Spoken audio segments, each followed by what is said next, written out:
Natural antibiotic. 1 teaspoon a day and no more getting sick. Doctors don't want you to know. Today I am sharing with you a recipe for a natural antibiotic. A magical potion for health. Peel 6 cloves of garlic, remove its core, and squeeze it into a pulp. The antimicrobial properties of garlic can help kill harmful bacteria and fungi, which can be beneficial for digestive health and infection prevention. Friends, share this recipe with someone in need.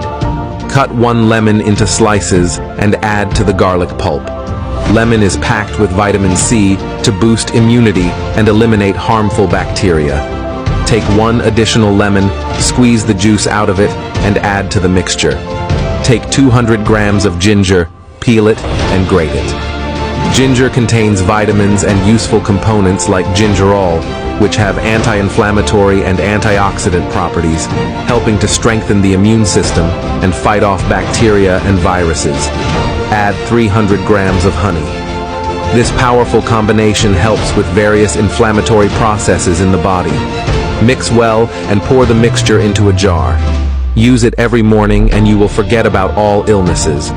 Add 1 teaspoon of mixture and 200 milliliters of warm water and mix well. If you like the recipe, subscribe for more natural medicine advice.